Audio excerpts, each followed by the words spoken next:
Hey everybody, today is Tuesday. It is September 20th. I wonder if you enjoyed reading Walking Down Memory Lane with Nehemiah and Ezra as they read, "May your glorious name be praised, it be exalted above all blessing and praise. You alone are the Lord. You alone are the Lord." And that whole account there, I'm swatting a fly, in 6 all the way down, oh my goodness, all the way through to 38. I loved reading that. I loved it because I feel like I experienced it with them. I know you do too, because we were there. We saw all this happen. We experienced this with them. But as great as these things were, they had never had such great joy since then until today. Did you read that sentence? So everyone who had returned from captivity lived in these shelters during the festival, and they were filled with great joy. There's no better kind of joy than that, is there?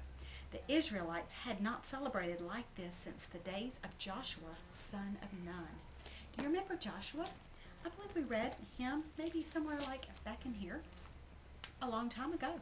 But we remember our friend Joshua and his courageous. Be strong and be courageous was God's word to him. But they had not celebrated since then. That was a long time ago.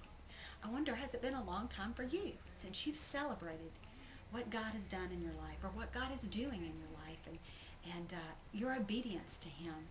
What this showed me was something, a truth that I knew, but it just magnified it today, that obedience brings us great joy. Maybe not immediate, because sometimes we obey, we just don't understand, and we obey out of love because we love God, and we know we should obey, but we don't quite understand His will and His way, but yet we obey. And eventually, there comes a great joy to us. Maybe if it's not the result of our obedience, but the joy is the obedience alone. So with great joy, they obeyed God, and with great joy, they were able to celebrate. The verse today that really got my attention was verse 14, which led up to them moving out of their homes to their shelters. As they studied the law, they discovered that the Lord had commanded through Moses that the Israelites should live in shelters during the festival to be held that month. If you remember, they lived in the festival, in the tents, because that's the way they lived when they were in the desert. They were nomadic. Those were their homes, and this was to be symbolic and to take them back to their experience that they had in the desert with God. So they had not been living according to the law here and according to what God had instructed them to do. But this is what they discovered when they studied the law. And it got me thinking, what have we discovered since we've started studying the book? Now, this is not the law. I do understand that, but this is our book of instruction. And we are on, let's say, day 263. Out of 263 days, do you think you can pick 2 things that you have discovered since studying this book?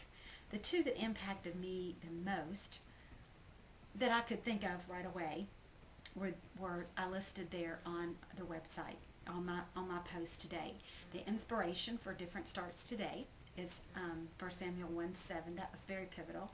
And Psalm 13:3, restore the sparkle to my eye, or I may die. That's what David prayed. And do you remember I prayed for my sparkle to return? And he was so faithful to return it. And it's lost some of its shine just a little bit along the way, but I know where to go get it. I keep praying this prayer. Let me see what you have to say. If you can think of 2 things, fine. 2 or 3, fine. Some of you can probably list like a whole volumes of what you've discovered. But if you can narrow it down to 2 or 3, that would be great. If you can only think of 1, that's great too. Let's read it and enjoy what we've discovered in the book. Have a great day, and I'll see you tomorrow face to face.